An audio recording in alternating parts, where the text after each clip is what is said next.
we come from PXE International, which is a worldwide foundation that we founded quite a few years ago, 24 to be exact, when Elizabeth, who's outside checking you in, and her brother Ian were diagnosed with PXE. They were at the time 7 years old and 5 years old. We had gone through several years of trying to figure out why Elizabeth had bumps on her neck.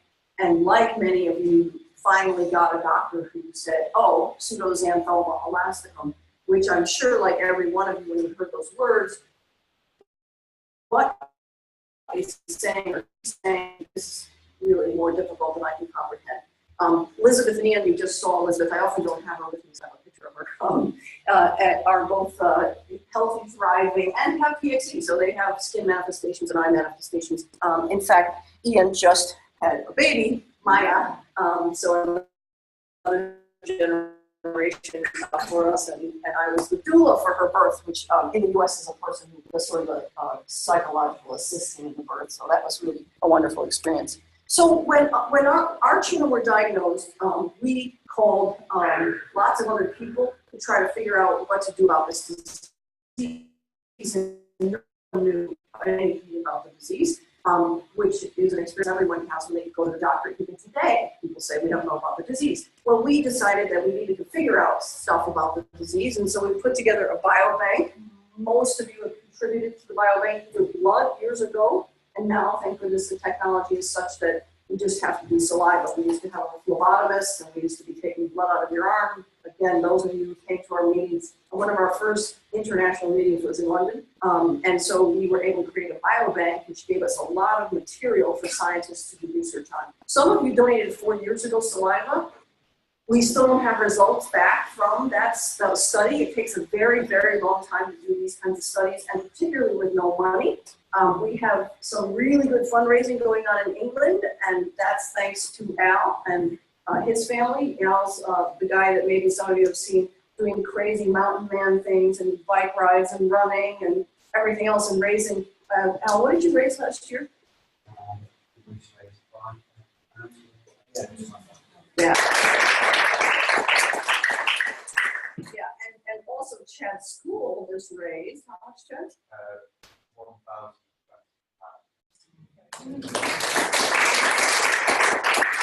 Chad's little brother's school raised 240 pounds, I think it was. Yeah. So incredible support from the Ditherage family, and so support like that helps us to accelerate the research, make it go faster. Because up till now, what we've been doing is raising small amounts of money and trying to make this research go faster, but we need funds to do that. So you've not received your results back for that reason, and we hope during this year we'll be able to do that. Let's see if we can find a few more chairs for folks just coming in. There's a couple chairs over here.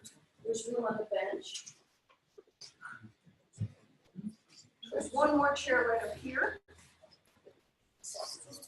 No, two here. Yep. Welcome. And if you just want to say your name and where you're from, we're just trying to help people get a sense of where people are from. Bianca, I'm from London. Okay. And you guys? Emma, Samuel, Okay, great. Is that all who came in? Did anyone else come in? Okay, super. Okay, so anyway, we put together this biobank. We then figured out how to create a genetic test. Most people with PXE don't need the test because you can see the skin lesions, and the eye doctor can see the lesions in the eye, which we'll talk about today. But some people do need the test, and especially when a child is diagnosed, sometimes the siblings are tested with genetic testing. We then also we patented the gene, which was considered an incredibly evil thing to do because genes should not be owned by people, is what the ethicists said. And we did that because we didn't want a university to patent it and lock up the gene. So, for example, now this year we're going to test 4 different therapies for PXE, and we don't have to pay a lot of money to a university to be allowed to use the gene because we own the gene. So we just say to ourselves, here you go, have the gene for free, and go on, instead of going through all the legal processes we might have had to go through.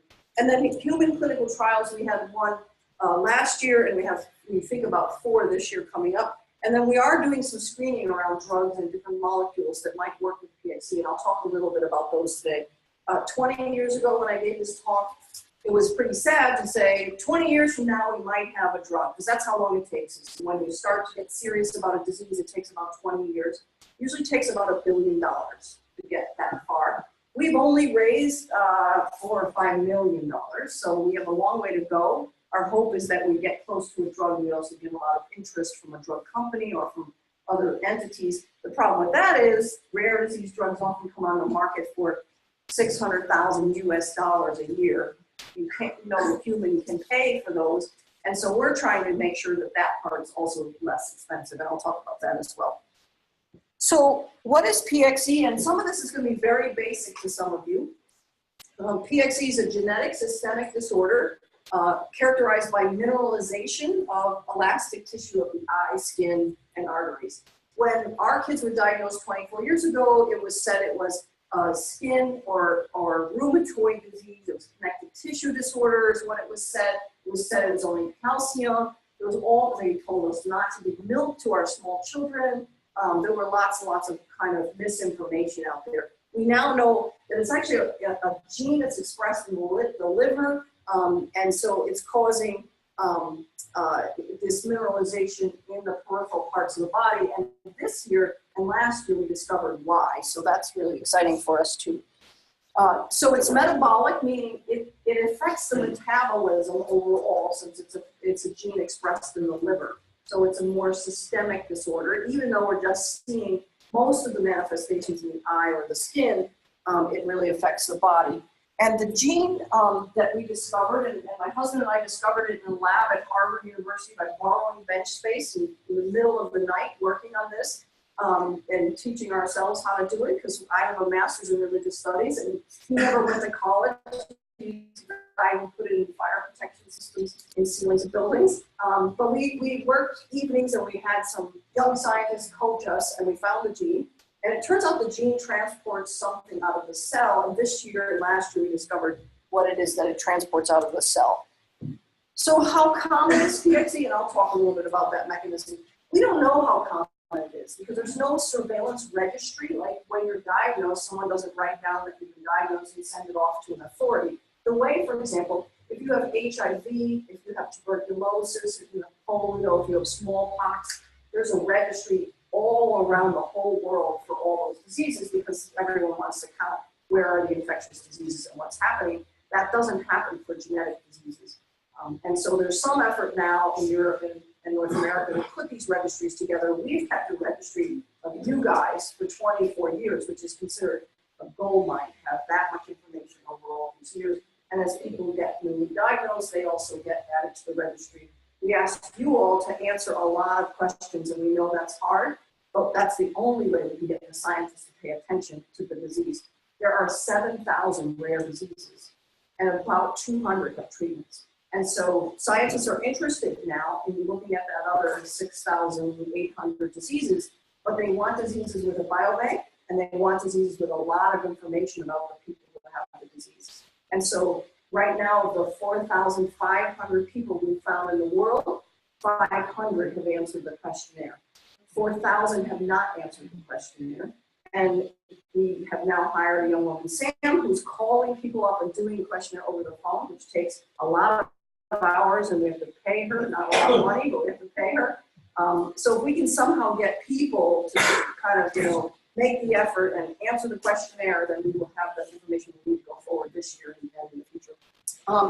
The other interesting things about it is, so we don't know how, maybe 1 in 25,000 to 1 in 100, 1 in 50,000, we don't know, it's somewhere in there. There's increased prevalence in places where there's something called a founder effect. So in the 1650s, people who were French Huguenots and Dutch went to South Africa. They're now called Afrikaners. They didn't want to marry either the British or the Black Africans, and so they isolated themselves, and they brought the gene with them, and they created a population that has about 1 in 40 people with PXE in South Africa. There's villages in Italy that, because they're bound by geography, no one ever marries outside the village or has children outside the village, and they've concentrated it. There's kingdoms in Saudi Arabia that don't intermix with another kingdom, and so they've concentrated it. But for the most part, it's widespread, it's in every population, It doesn't seem to matter where someone's from or what ethnicity or race or anything else they are. There are a couple more chairs. There we go. Okay, welcome. Do you want to say your name and where you're from? I'm from Canada. So now I'm saying I live in It's really fun.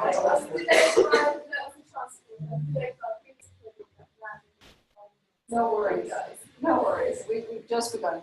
No worries at all. So the other interesting thing is that it seems to affect women more often than men.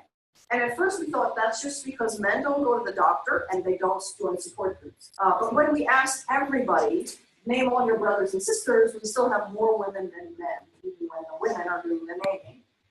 And so we don't know if there's some maybe hormonal interaction or something going on. We have no idea yet about that. So the genetics of PXE are, in general, in genetics, and this used to be super hard to explain. No one even knew the word genetics or gene, but now we all hear those words all the time, so that's good. There are two ways to inherit something from your parents. In a recessive inheritance, your father and your mother have one normal gene and one gene with a mutation. So they have the PXE gene. Well, actually, everyone has the PXE gene. The PXE gene's name is ABCC6, and every human being has that gene.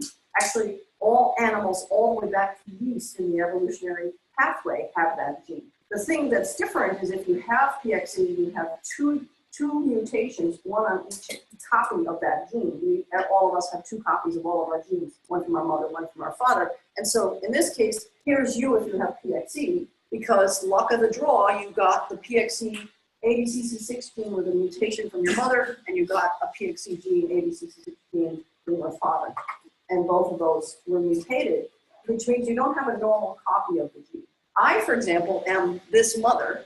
I have a normal copy of the gene and a mutated copy of the gene. And then twice I gave each of my kids my mutated copy, and my husband did as well. So they don't have a normal copy of the gene. And unlike me, who seems to have no symptoms, they do have symptoms. And so that's going to be true for every family with PXE, that some of the children of these parents will be carriers, because they will have gotten, let's say, a normal gene from the father and a mutated gene from the mother.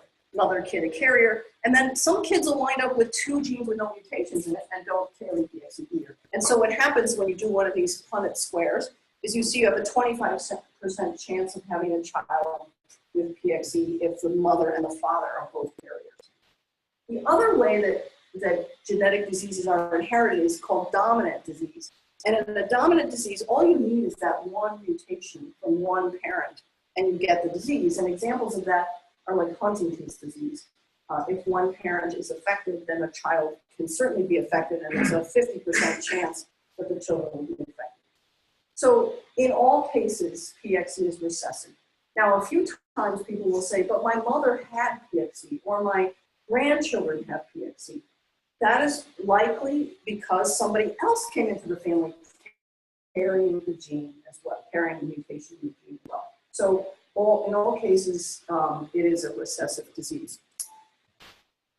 And this is just another drawing to show you that if you have the spelling of the genes are all ATCGs, and it is a nice complete spelling, great. If you have a mutation, some of the spelling is misspelled, that's the PXE carrier, this person.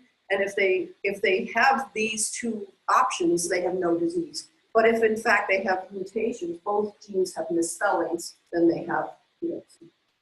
And then we see PXE is very different from person to person. So that's another question we're trying to sort out. We know that it's a late onset disorder. So some genetic diseases, some of these diseases, within 2 hours of the child being born, they're having symptoms, seizures, or crying constantly, and blood levels are all wrong. And some of these diseases, babies die at 2 weeks, 10 weeks, 5 years, 7 years. Tay-Sachs disease, some of these others. So in PXE, it's late onset. Most people are not diagnosed until they're at least 5 years old or so.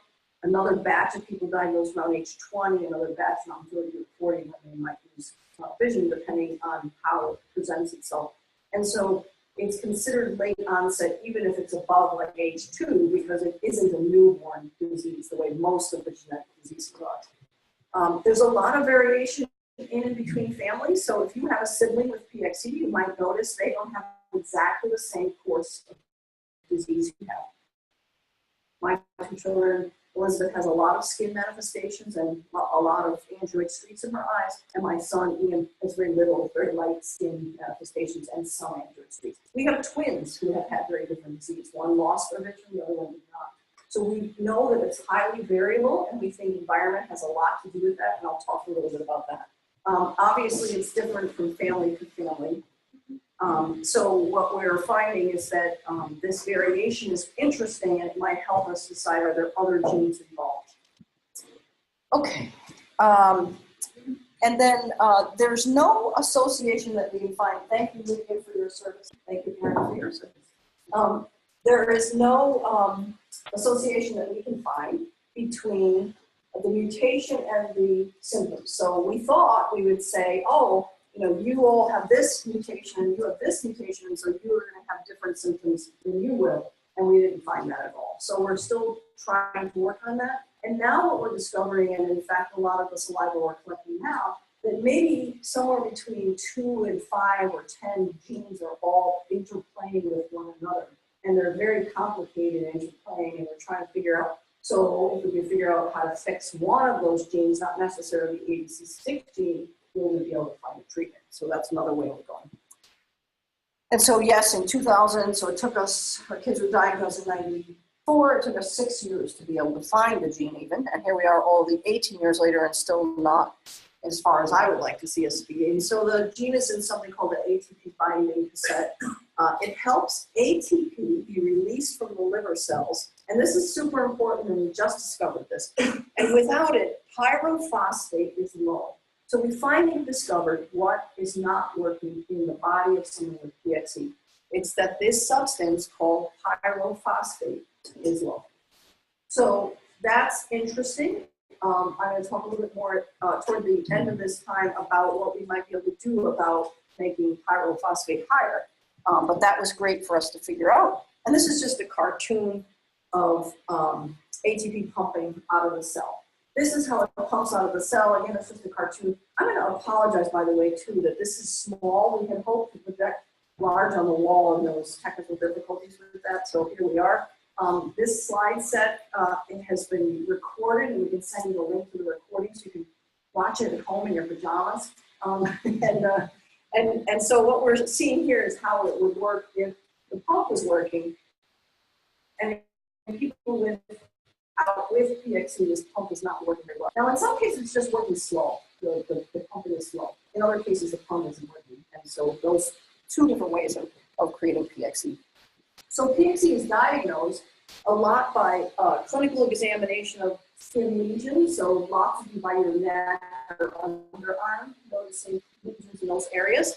Lots of times a skin biopsy, so taking a punch of the skin and putting it under a microscope to see the fibers, and we'll look at that in a second. Or examination of the eye for photomoles or angioid streaks, and I'll talk about and show both of those. So in the skin, there are small bumps that start usually when someone's young, and again at the age 5, you've seen it in 3-year-olds, little bumps on the skin called papules, and then those papules kind of get together, they coalesce, they clump, and they form plaques, which are raised areas many of you will have on your skin. And then in more advanced stages, the skin becomes loose and lax. Lax is the word they use for it, and it looks wrinkly. And so it's essentially an advanced aging. The skin becomes less elastic quicker than it should. And that we have a couple pictures of that, again, because it's hard to see. I'm sure this is not easy to see, but you have all seen your own necks or the neck of your loved one, and essentially these bumps on the sides of the neck. This is a underarm. There's a neck skin again. inside the elbow. This one is under the arm. And then another place people don't often think about is inside the inner lip, the oral mucosa. And that oral mucosa has also these bumps. That isn't terribly important, except that once in a while, dentists will diagnose somebody because they see those spots in there. And then another sign that's not talked about very much is many people have these things that are called mental creases. I'm not sure why this is called mental. And in the old days, that word meant something different for those of us who are old. So these creases in the chin, which if you start to look around, you see them everywhere, not just people with PXE, but they're more predominant in PXE. So that's another sign. And then if we look at that biopsy they took, and again, this is very hard to see, we'll send you a link to the slides. The black things here are elastic fibers broken. And so they're not smooth the way they should be. They've broken, and that makes the skin loose, or the arteries be able to crack, or the retina membrane behind the retina crack, and we'll talk about that a little too. So any questions on the skin before I leave that? Yes? I'll ask a question about the gene. And what grandiose is known, been diagnosed about 3 years. That number 6 gene is fine. She hasn't got the common gene. So all the signs. Yeah, so there are 2 other genes that we're really interested in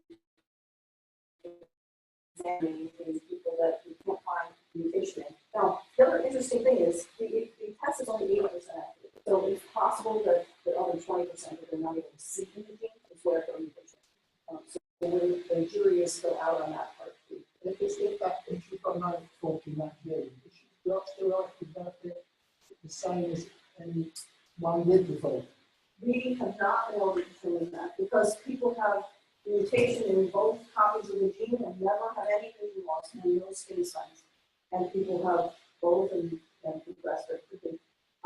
There are a number of people without the mutation. My belief it's in the other 20% of the gene that's not able to see that. We're not accurate enough for. But we don't know the answer to that question. And we are now looking at 21 genes, including these 3 or 4 that we think are pretty important. And we hope we're going to start to see some patterns, like people with ABCC6 and another one called ENPP1 happen to have more eye disease than people who don't. Or, we're trying to do this correlation as fast as we can.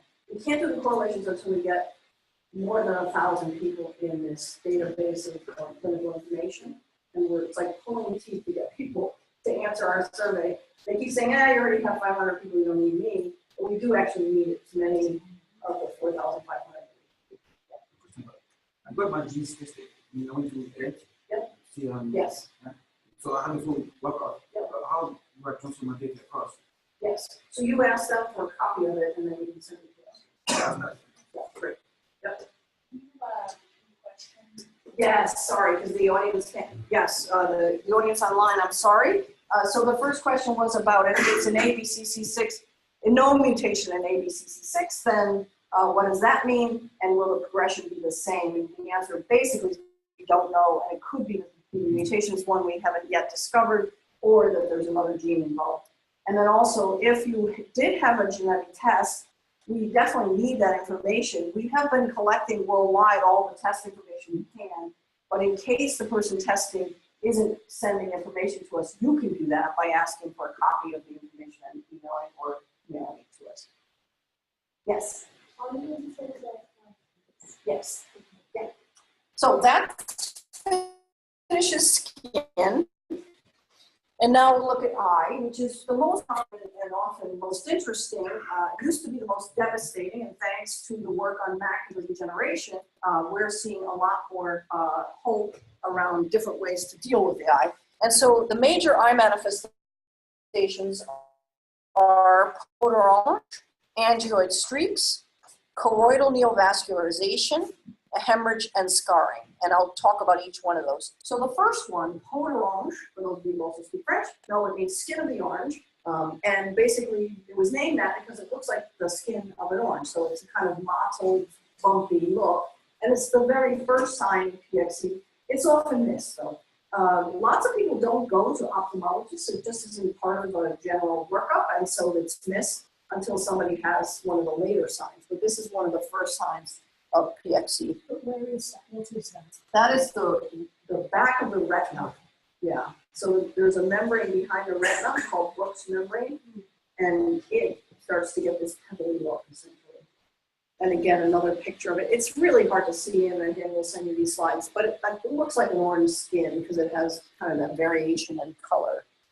And then angioid streaks are broad, irregular, they're red, they're gray, and they kind of radiate out from the optic disc. And I'll show a picture of them so that we know what we're talking about. They're called angioid because they resemble vessels, and they result from breaks in the Brooks membrane. So now you have this membrane behind the eye keeping the blood vessels back where they belong. It cracks and the blood vessels can come through, and those blood vessels can bleed, and that's what causes vision loss or scarring. And here's a picture of one of them. And again, really hard to see, my apologies. Blood vessels are looking smooth and red. Angioid streaks are looking jagged and gray. This person also has some orange, so we're seeing a whole bunch of things in one photo. A little bit easier to see in an African American or person of Black ancestry, fundus or retina, because it's darker. And so now we see the angioid streaks easier because they're crossing across where here's the blood vessel, here's the angioid streak. And this person has a lot of angioid streaks. This person also has some scarring. So this eye has been progressing in PXE for a fairly long time. And then another eye, again, these gray, irregular, wiggly lines are angioid streaks. So the membrane behind the eye is cracking, and the blood vessels can come through the cracks. Here's a cartoon of the same thing. So in this cartoon, here's the blood vessels. They're bumping up the retina. And this person's actually seeing some distortion already. And one of the things we're trying to study, and again, getting lots of people to answer our questions about this, is a lot of people report to us, I see a distortion. I go to the eye doctor, the ophthalmologist, and he says he sees nothing and it's not an infection. I see a distortion. And then I go home and I wait 2 more weeks and I go back again and now he sees the distortion. So I think what's happening is this bump is hard to see. Not until the blood vessel actually cracks through or the crack is more clear or some fluid builds up here does the clinician, does the doctor see it. And so for being persistent about I see a distortion is pretty important because it could get you an injection earlier than later. Now, I don't know that that's true. I just know that about 200 people have told me that. And I need to get hundreds of people and write a paper about it and put it in a journal so that the ophthalmologist will listen to me. Right now, they don't listen to me or to the person going for the visit because they say, well, we don't know. Okay, so now we're looking at what's called, big long phrase, subretinal choroidal neovascularization.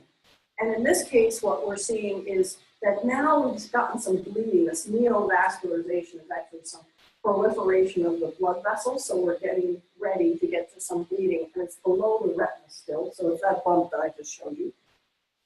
And here's another picture of it. This is done with a fluorescein angiogram. Some of you have had these that put dye in your arm, it goes to your eye, and the picture is clearer about these places where the bumps are, where the bleeding is, where the blood is gathering underneath. And then a subretinal hemorrhage happens, and that hemorrhage can look, this one's an old one, it looks black, it's scarred. This one's a new one. And the hemorrhage is the thing that then, when you look at the Amsler grid, which I hope everybody with PXE looks at regularly, you start to see some distortion in it. Some people claim if they even look at, the windows here have bars on them, and part of those bars are wavy for people with retinal problems. We also used to give you the Amsler grid via email to put on your laptop to look at, and we've been told it's not a good idea to look at it there because it can have wavy lines that don't have anything to do with your vision. But the computer itself is distorting it to some degree, so the better thing is to print it out, put it on the medicine, whatever you call it, chest cabinet mirror, or on the refrigerator, or somewhere you look regularly every day so that you can see if you're seeing any changes, because catching those changes are important. And here's a big area of scar. this person has an old scar. I'm going to bet this person also had what was called hot laser therapy or laser therapy, and it used to scar a lot of the eye.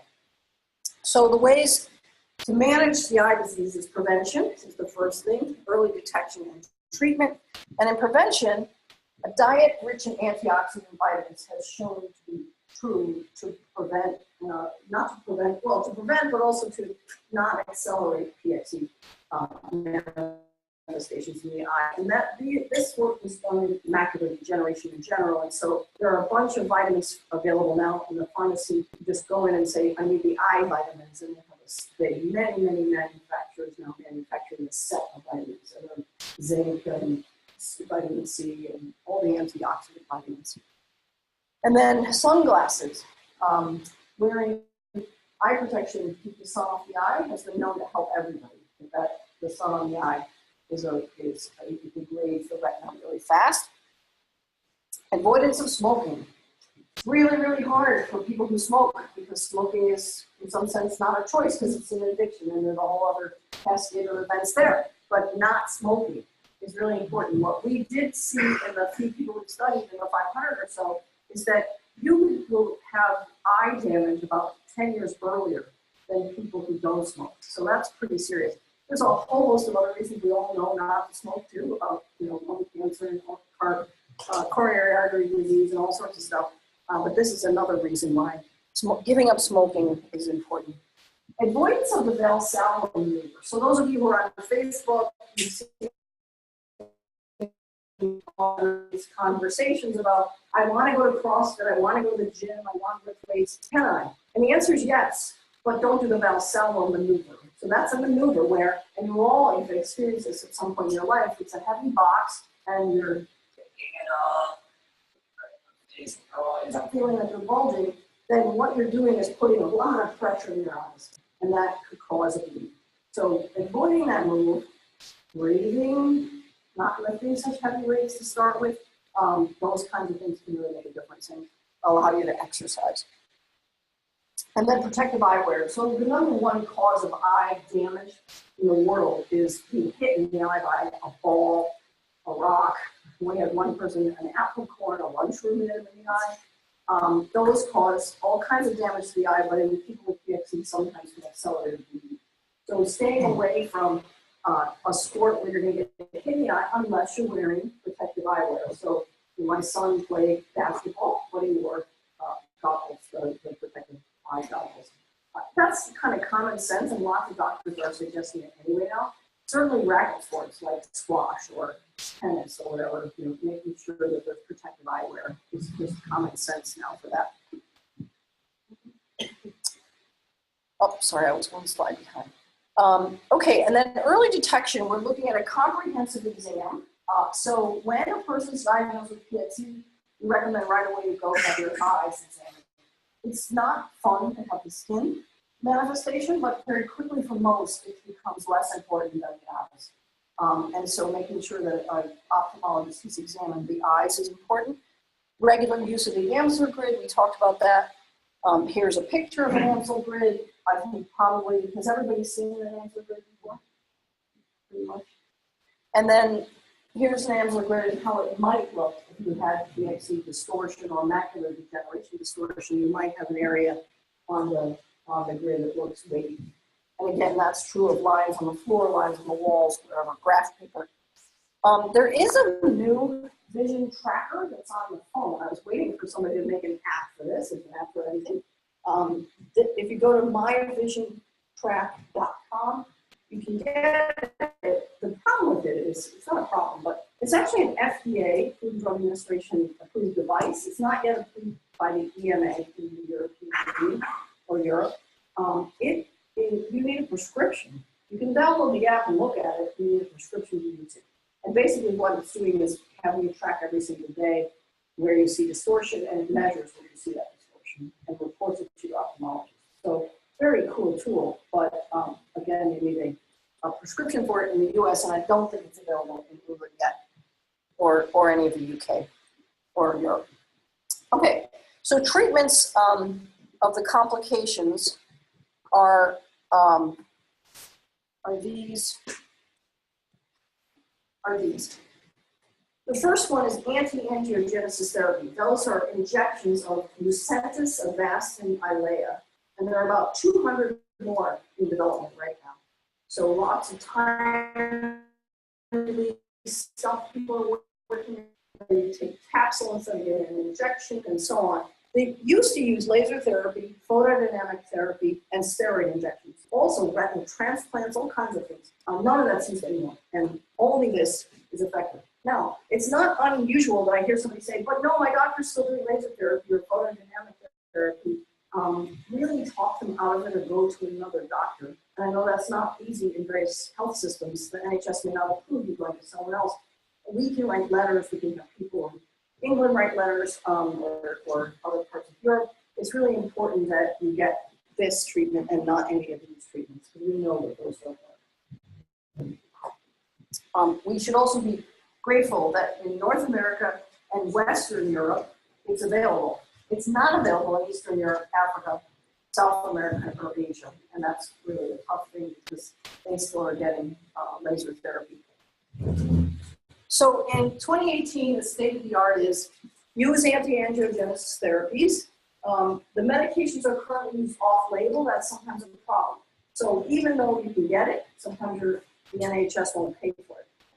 They won't pay for it because it was actually created for macular degeneration, not for PXE, and they're saying it's not for PXE. Again, we can write letters. There are people that we can work with in the UK and Ireland and other parts of Europe to write letters. And then people say to us, then why don't you just get it approved for PXE? It's really, really hard to do that. We went to the drug company in the US that makes 2 of these and the other one that makes the 1. And all of them said, we don't want to bother. We have to spend about $500 million getting it approved for PXE. We never make the money back. So no, we don't want to get it approved. So we have to just use it off label right now. Okay, then PXE beyond skin and eyes. Oh, yes, sorry. Just to check, I go to Morpheus Eye Hospital a few minutes ago, and a few years ago, NICE decided that you can get incentives if you've got myopic CLV. Okay, I don't have myopic CLV, but I'm short-sighted, and the doctors in Morpheus were quite willing to switch to the incentives. And so basically, on my file it says myopic CLV. Yeah. But they very well know what it is. So I just communicate that to process over there. Yeah. And actually, it works. So if you go there, or you go to other hospital, if you're short-sighted, it's a trick you can play because you simply will be free. Yes. Yeah. So that's absolutely true. If you get a doctor who's willing to put something different in your record, but it's approved by NICE. So if the doctor can switch that, you will get the incentives for free. I would just say that this year our daughter attends St Paul's Eye Hospital in Liverpool, and they confirmed that NICE had now deployed incentives for PXE. Okay, I didn't realize that. I will look that up. Well, I go to Morpheus and they just say, well, I have really fun. Yeah, so no one's ever offered me any treatment of any sort. Yeah. Does that mean that it's degenerated to a point where it's not? Yeah, so great question. I'm going to repeat for the people on the phone line. So the question is about the difference between treatment offerings and what's available, and even in a place like Moorfields, one person might get one offering and another person gets another. There's a couple of things here. One is it takes a long time for the doctors to understand that, for example, NICE has finally said this is fine for PXE. So that's one thing. And we could put together a letter that says NICE has said, and then put the statute in there and give it to you to give to your doctor. There is also the chance that some of the physicians or clinicians or doctors at Moorfields or any St. Paul's anywhere are willing or not willing to follow even NICE. That they may say, I don't believe that, so I'm not going to do it, because medicine has always left the decision in the hands of the doctor, despite what all these other entities say. NICE is fabulous because it does really good evaluation of evidence. It says, we have evidence that this works. And then the final part is, yes, Jennifer, I think what is possible is that some clinicians will look at the eye and say, it's too far gone, the shots are not going to do any good. And that's really unfortunate that you come after the period where these shots are essentially retaining vision for people. Yeah. what I'd love to do in the networking part, and I want to make sure we leave time for that, is for, you know, people who are in the same regions or attending the same kinds of hospitals have a chance to talk to each other. These chairs can be separated from one another, so you can make circles and sit and talk about the kinds of things that you've experienced, so you can help each other, because that's very helpful. And then you can tell us what you need. We're happy to put on letterhead whatever needs to be done. And we have some folks at the Warfield School also help us with that too, and other places in the country. What does NICE stand NICE stands for Yes.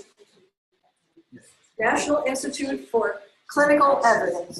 Excellence. Okay. for? They're not really accessible.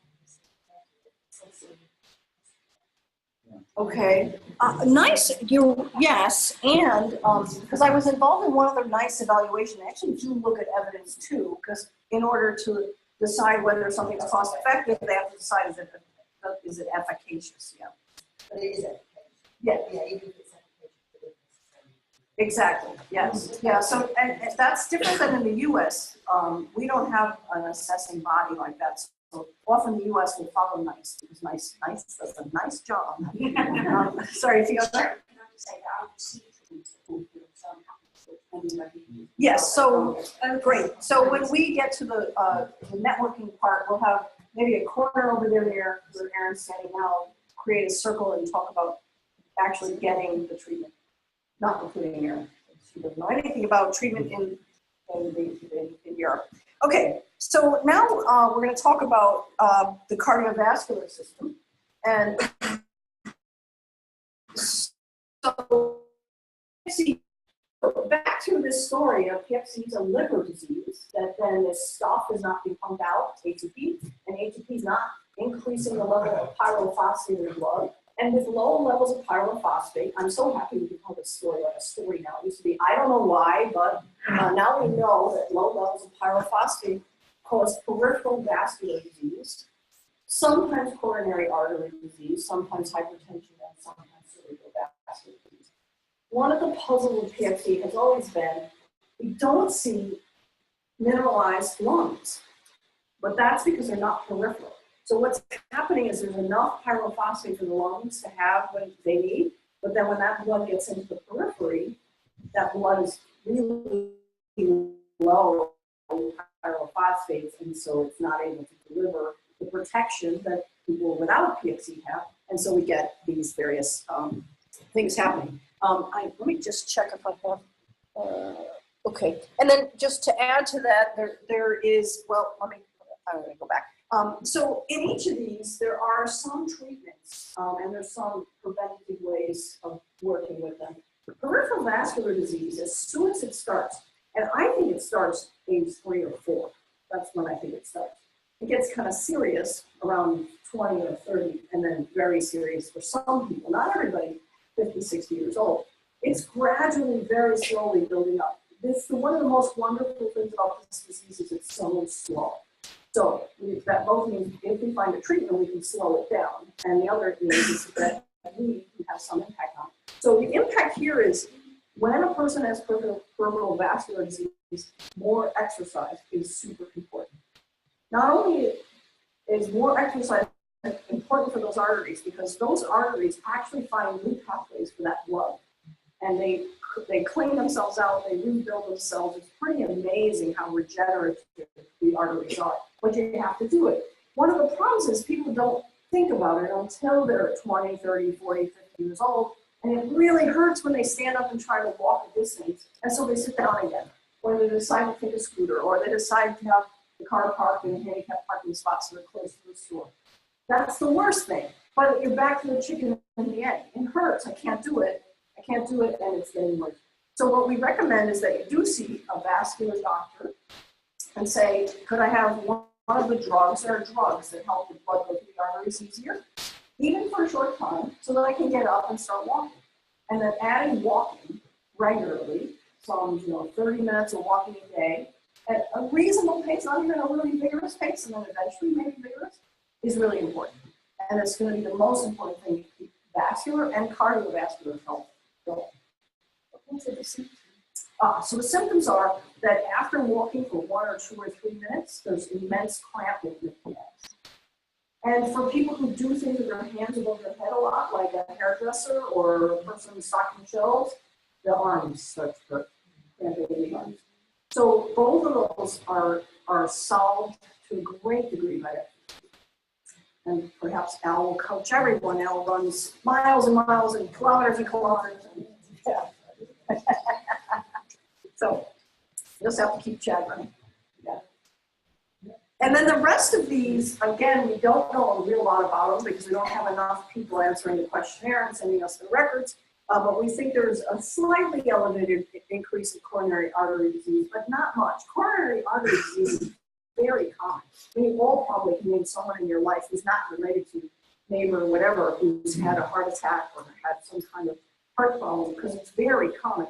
And in places like the US, where we've gotten obesity off the charts now, more than 50% of the population in the US is obese. And that is hugely difficult with regard to coronary artery disease. So we can't really tell, is it PXE or is it just because it's familial artery disease? So it's important too that people look at, again, keeping good diet, heart healthy diet, exercise, that sort of thing. The other thing, yes? I was just going to say, I've been diagnosed with pregnancy, and they could actually tell from the scans and things that it wasn't just filled up the back, it's a much harder pregnancy issue that they had to deal with as a result. So, I mean, they said very clearly that it wasn't as a result of the Yeah, I'd be suspicious of that because what they need to look at is like 4,000 or 5,000 people to make that determination. So again, because most clinicians are seeing 5 or 10 or 100 people, they can't make that kind of determination. I think it's probably a good guess, and you're probably right that this is a PXE cause. But the interesting thing in the work we've done with cardiologists is that the same stuff that works for regular heart disease works for PXE. It's the same thing, even if it might be more severe. And the other thing I was going to say is there was also another chicken and egg going on in that recently, and this is brand new data, that this is not published anywhere yet. This is like researchers telling me on the phone because they're so excited last week that when they run mice in treadmills, they raise the pyrophosphate level of those mice blood. So exercise increases pyrophosphates. So not only are you getting the protective stuff of all the regular heart health stuff of exercise, but now you've also raised the very chemical that's throughout the PXE by doing exercise. So a lot of chickens and eggs though, right? Because once the process is set up, it's really hard to interrupt it. Let's ask about statin. Yes. You saw. Yep. I am on statin. I have my really well and my cardiovascular index is within the range. However, I'm still on statin, purely because of PXE. Is that the common advantage? And No. second, my sister's daughter is with me, but they have PXE.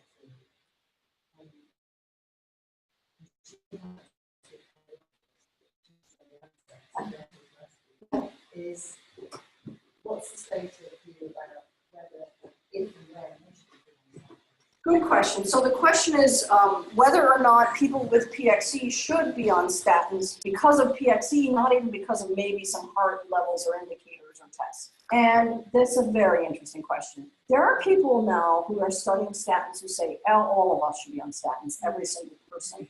That statins are unbelievably protective. They actually extend life.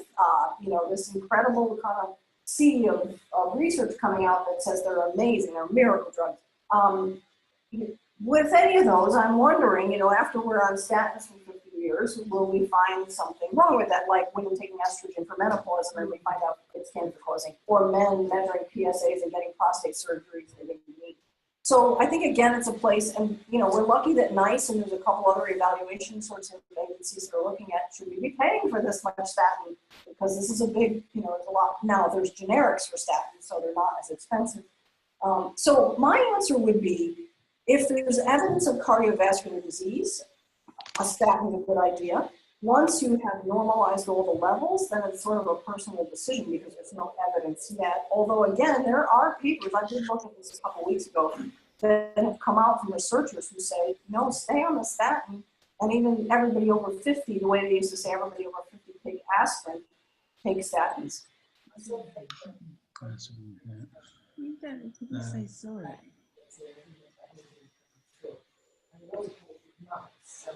Yes. Yeah.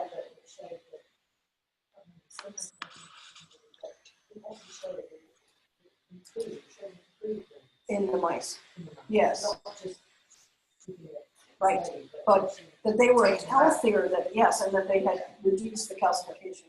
Yeah, so I think that's another thing that we would love to study. We would need several hundreds of people to give us their cardiac records. No. No, it's another place that it's on our list. On our list also is the cerebral vascular disease strokes. We would really love to study those. I'm put on statins because my cholesterol is high, but I'm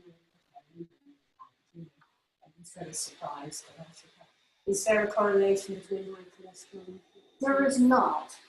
There is something going on with cholesterol and other genes that don't have anything to do with PXE, but what they're finding now is that people who run every day, who have a vegetarian diet, can still have high cholesterol, cardiovascular disease, and those, some other genes are at play there.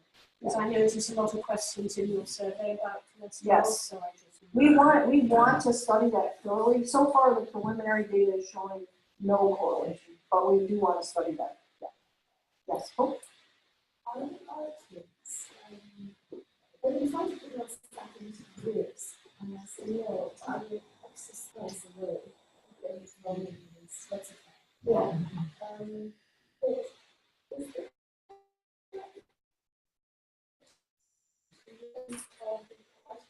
We can see it's coming up, but we can't reconcile and see the outcomes. So is it all the doctors always have to be inside? So it's Yeah, so the question is about whether the arteries look different and not just the carotid artery in the neck, but other arteries that can't be imaged as easily. The answer is yes, the arteries, if this buildup starts, and some of it's PXE related, some of it's health and diet related, yes, the arteries do look different. In PXE, it's the peripheral arteries that are affected more. So because again, the neck, the arms, the legs are away from the core, they're considered peripheral, and they get less of this pyrophosphate and they mineralize more easily. We don't know enough about PXE to know whether the statins will have the same effect they do on other people. It does seem that that's true and that they're beneficial. It also seems exercise is important. We just finished a study on veganism and vegetarianism to see if we could see any correlation between less meat eating and better arterial health. There's a preliminary study to see if we have enough people to do the study. So the answer is we don't know, but we are suspecting that the arteries are affected, but to less degrees. I think if we lived to be 300 years old, we would have arteries affected elsewhere too, because there would be enough time to have the buildup. It's just quicker in the birth. Yes, Jennifer. About 15 years ago, my vascular surgeon put me on some statins. My doctor chose the very cheapest one. I was very sick in my stomach after taking for about 3 weeks. I then developed peripheral neuropathy. I got some tests at the hospital, so I've come out for a lot. I just thought I exercise in lab when I do for about 20 years. I swim. I'm an exercise fiend, and it does lots of nice things, but you need to take food, blah, blah, blah, blah, blah. But it's this statin thing. Whenever I come across a medic, they want to put me back on because I've had the neuropathy. I think maybe it's not a good idea, so I'm trying to sort of medicate myself by exercising. Yep. Yeah, and I think a lot of people do wind up choosing exercise over drugs. You're right that the older statins especially have side effects. The newer ones don't seem to as much, but then I would ask the question of a medic, if I've already gone down the path of a neuropathy, have I sort of set up that reaction and any statin is going to cause that reaction? I don't know, but that's a question I think. There's a question back here. Sir? Sorry, I don't have to. Yeah. No. Okay. Okay. I just want to talk about exercise, whether there's a specific kind of exercise that's recommended. Yeah, so the question is whether there's a specific kind of exercise recommended. I would say no right now, and that's partly because if you see in the regular, and Al probably can talk about this better than I, but the regular literature about exercise says, oh, it looks like high intensity interval training is better now than anything else, and no, you should do something consistently, or no, you should do, several days on and several days off. So I don't think that the world yet knows what's the best kind of exercise. I don't know, Al, would you add anything to that? Best exercise. Yeah, and that you love, because I think if if we all discovered that running was the best exercise, but you hate running and you'd rather swim, I think you should swim. Yeah. I actually took part in an old Ah, vascular disease, great. which did happen in May. Originally, I was from like 8,000 meters, whatever they call it, somehow time at 30 minutes of cold. Beauty of poetry is when you learn to start to go, you've got something to say yourself. Yeah. You go longer than you did if you were just trying to walk. Great. So this suggestions for Nordic pole walking, that they'll help stabilize you and support you while you're getting, until you're getting more fit. Yep, great. Good. Okay. And then another area that occasionally is a problem, very occasionally though, 10% of people with PXE, as far as we can tell, have gastrointestinal bleeding. Very low number, but also very scary symptoms. So what we tell people is if you have black tarry stool, your poop is black and tarry, go straight away to the medic, to the doctor, to the clinic, and get them to test you for gastrointestinal bleeding. It tends to happen, it seems, for younger people, not for older people. But the few people it happens for, it's very, very serious. And if they don't know that they should be transfusing you rather than trying to figure out if they need to do surgery or something, it seems to calm itself down very quickly when someone's transfused and they do fine. There's no side effect to it, but it is a scary symptom. But again, 1 in 10 people with PXE, so it's already a low number of people with PXE and an even lower number with this. And the same thing with abdominal angina. More of you might have noticed that.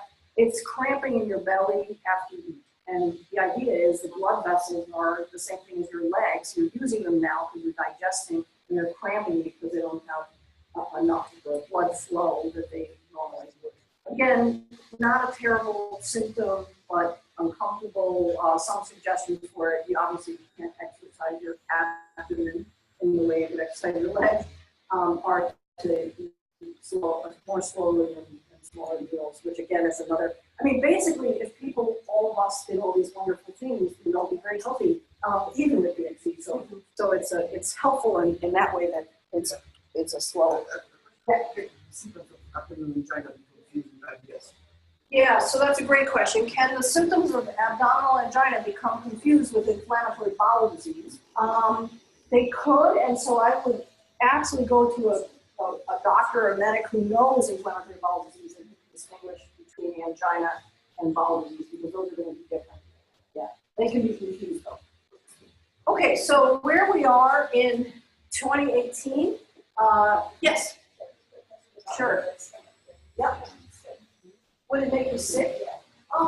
It could, I suppose. I haven't really heard that it does. That's more inflammatory bowel disease that makes you have gastrointestinal syndrome.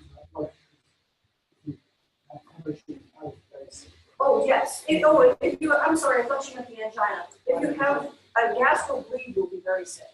Yes. But sometimes the doctor doesn't understand that you are having a gastro bleed, and the path between the symptom and getting the relief is very long. Yeah. You need to experience that kind of. I have a feeling on the 6 or 7.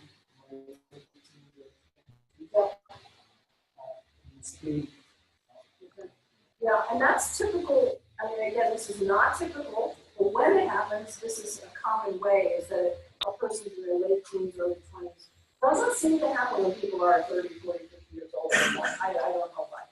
Again, the thing we love to study, you have even less people in that age category. Okay, so we know it's a metabolic disease. We know the gene. We know it's autosomal recessive.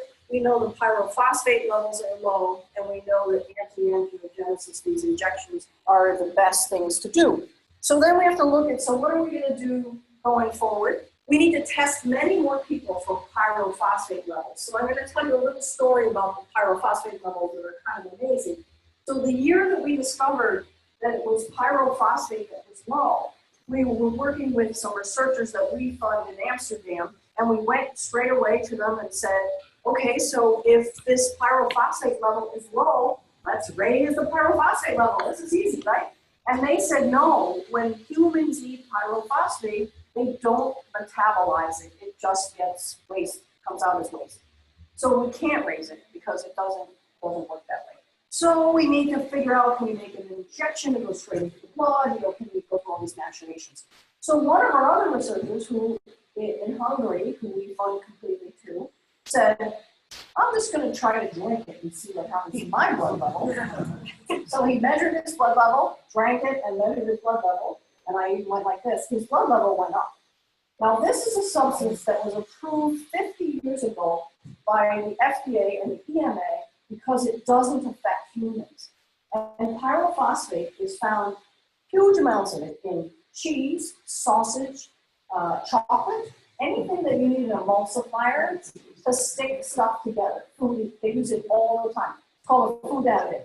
And it has a blessing from EMA and FDA that says, use as much as you want. People don't digest it, it just gets wasted, so there's no problem.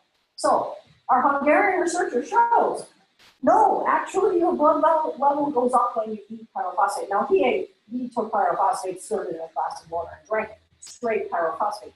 It is sold by the truckload because it's used as a food additive. It's very common. Truckloads cost $100. So you can imagine it should cost about 5 cents to have a glass.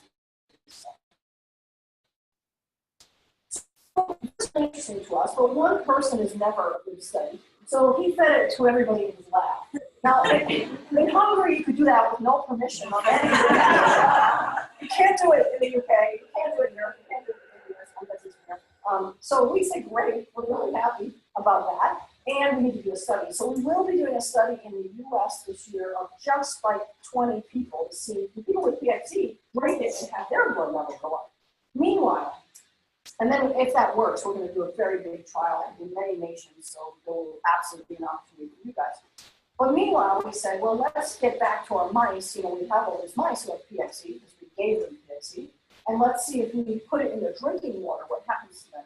And we saw that if we gave it to them right away when they were babies, they never showed any sign of PXE. In mice, it's different. They have mineralization around their whisker shafts and cardiac stuff. Nothing. So then we said, let's give it to the mom, pregnant moms, and see if the baby mice are born with any sign of PXE.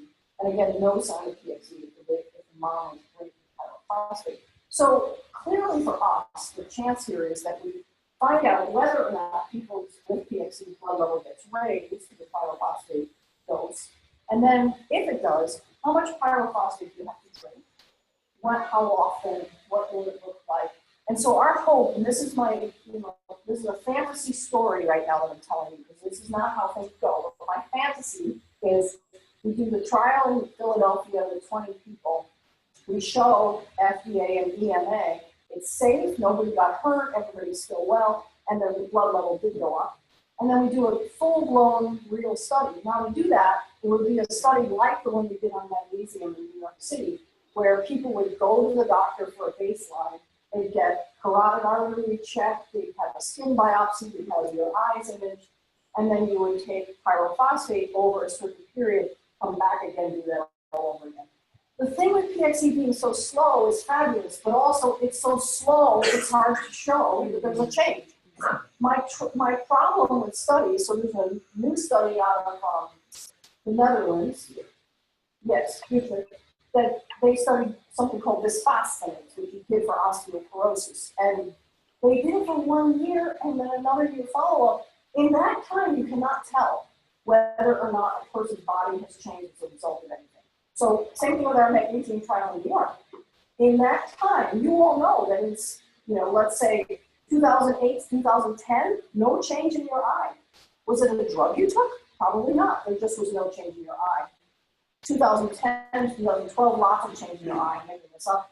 But neither one of those is because of the drug. It's because of just lots and lots of different things. So now you layer in a drug, we don't know if you were in a quiet period anyway, and we're just showing what you naturally would have done and not that the drug is interrupted. So we're looking for what are called endpoints or biological markers that will really show us for sure that there's a change in your body that will lead to even slower PXE. Because our desire is if we slowed it down 10 times, not even got rid of it, just slowed it down 10 times, it would mean you'd have vision loss at age 400 instead of age 40. You'd have artery disease at age 600 instead of 60. You get my drift that, this would be great to slow it down. So our desire here is to test pyrophosphates because they are so innocuous in a way. We've all eaten them all our lives and nobody's gotten sick from them. That they in fact would be a good treatment. We don't know. Yes. Have you ever, in fact, knew or the impact of the results of the experiment? Yes, so. I mean, we looked and it just seemed to die a death. Right. So let me also tell And you. that was effectively right. Yes. So in one set of mice, another set of mice didn't do well with magnesium. So the magnesium study in New York, why haven't we seen the results? Great question. And I'm a co-investigator for that study. And it's like pulling people to get any information. But here's what happens in that study. It was 2 years long, which was 2 years ago that it ended. It then has a group of young scientists who don't have enough time to write up the results, and it takes a year to write up the results. They send it to a journal. The journal rejected the paper, said it's too long, and I don't think that the endpoints were meaningful enough for us to publish this paper. So they've revised the paper, and they've sent it to another journal. Every journal takes between 3, 6, 9 months to review the paper and get results of the review back to the researchers. The researchers, meanwhile, do not want to publish the data, or publish the finding, or publish the result, or publish anything, even in our website, because if they do, then no journal will publish the paper. Don't. Any leak of the information before it goes out in the scientific press means you can't publish. And so they will have not been able to get their next grant and their promotions and all the things they do with their papers. And we meanwhile can't have the information. I can tell you, because I know, that it was very, very little change. That they are saying probably was the magnesium, but they're not sure. So I think what we know from this is that one, we need to do longer studies, which is not great because nobody wants to wait a long time for any result. But two, we need a better endpoint. We need to better understand, not just by saying how many more angioid streaks do you have, or does your skin look more pebbly, but something else we need to be measuring. If we did the magnesium study over again, I would measure pyrophosphate in the blood. Now we have a measure. If we administer pyrophosphate, we can't measure pyrophosphate in the blood as a measure. We have to say, no, we see a change in the arteries, we see a change. So one thing we're looking at is the carotid artery and other peripheral arteries, whether they're measuring that relatively good. They did that in the Matrix study. We still have a good idea about how to progress it. So the answer to the magnesium study is we don't know. It looks mixed and not great. Okay. So what we think for research going forward is that we need to test many more people for pyrophosphate levels. We need to have better treatments for eye disease. While we're happy, it isn't that we do laser therapy and make people blind with the laser therapy. We actually help preserve vision now. It's still not great. I mean, people don't want a needle in their eye, and they don't want to go every 6 weeks or whatever else. There are side effects. Test other treatments to make ABCC6 work. So we have 3 or 4 other things we're testing. Various researchers have come to us with ideas. We're listening to those ideas. When we start to raise money for these, we're raising millions of dollars. So we also don't want to put all of our millions of dollars over here and the answer is really over here. It's very hard to say what baskets do we want to put our eggs in and how many in each of these baskets. And then the large survey to help understand how the disease progresses, because every one of these, again, the pyrophosphate trial, they've said to us, we need 4,000 people well characterized to see how this disease progresses before we do it. And we're saying, we're trying to get the people to answer and they're not. So this is our phone survey now, so hopefully that will help. Many of you have seen this and taken part in it. We have several people with PXE who serve as your guides to set up your preferences for how your information is shared.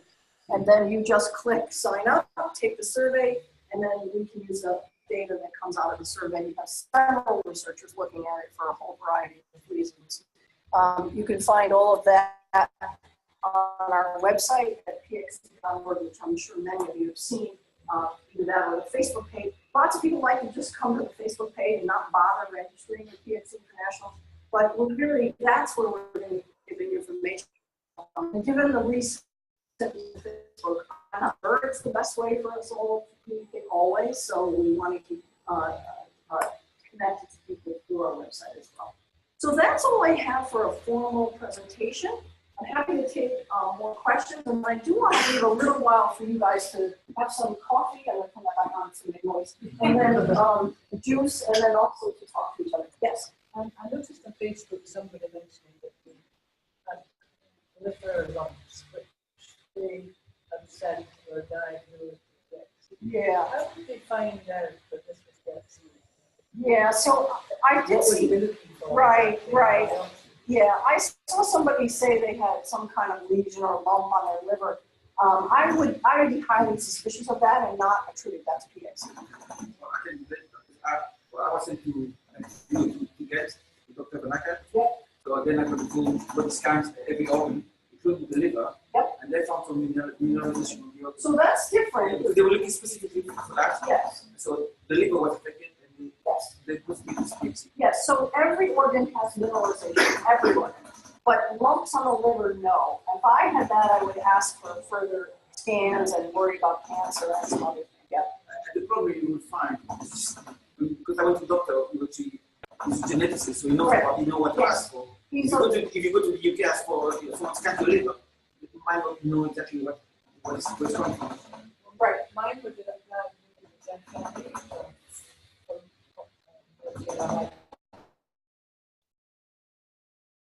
it's just when I got diagnosed with that sort of girl and come up with this thing that it's PXE. Yeah.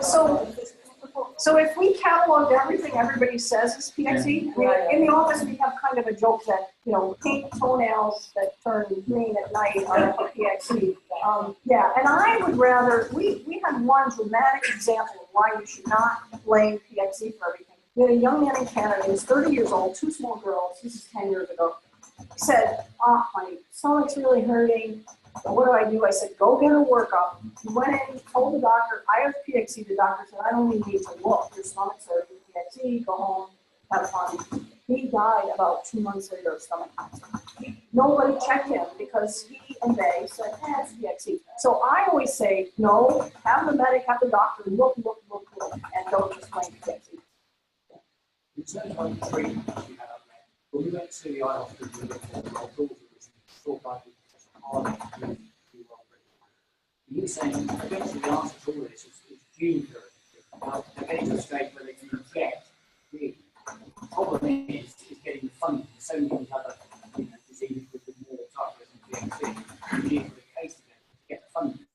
So I suppose the Latin Society, so exactly that. We fund things, but it's got to be sort of cost effective and all the work, and you just need so much support. Yes. So the only way, the question was about gene therapy, and the only way, and I in fact served on an international gene therapy commission for this reason, to see, where can we go for PXE and gene therapy.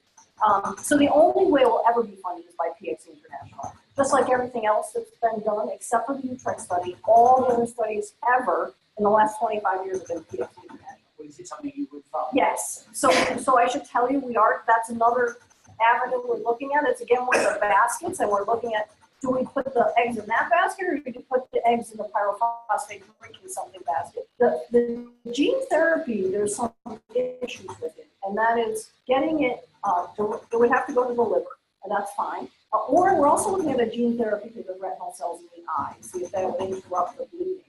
We've been meeting with researchers about this, and nobody can be sure. There's still a lot of preliminary research that needs to be done. And what we tend to do is be opportunistic and jump on the coattails rather than do the whole thing. And so we're waiting to see, for example, is the liver delivery going to be so good that we can trust it? Because if we could get gene therapy in the liver regenerates nicely. It would be a great place to produce the cells that then could proliferate and create more pyrophosphate. On the other hand, if we can just give people pyrophosphate to drink and not mess with gene therapy, which is actually going to be several $billion, And then they're telling us, most of the companies we're talking to, when they find that therapy, they're going to charge $1 million. And so what they expect is that you will mortgage everything you own, and so will all your relatives, and they're not kidding. They're saying, we're gonna save your life in a way, and so what do you pay? And we're all saying, not that kind of money. Yeah. So we're balancing a lot of chickens and eggs.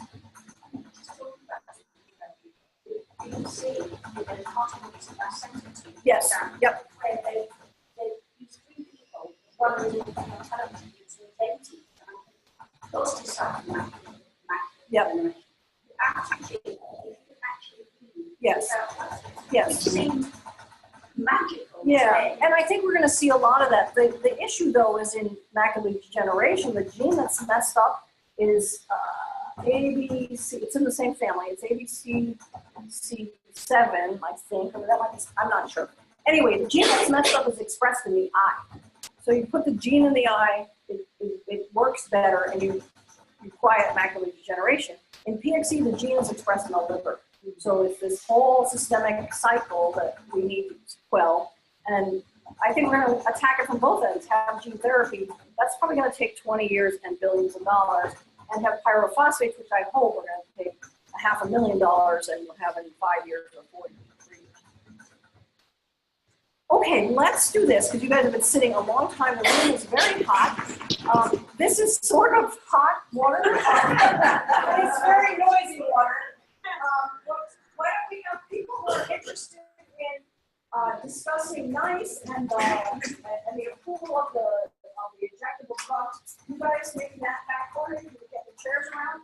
And then other people, if you want to find people from your same area or want to talk about something else, I'm happy to call out other topics, or you can just meet them. Okay? Thank you all.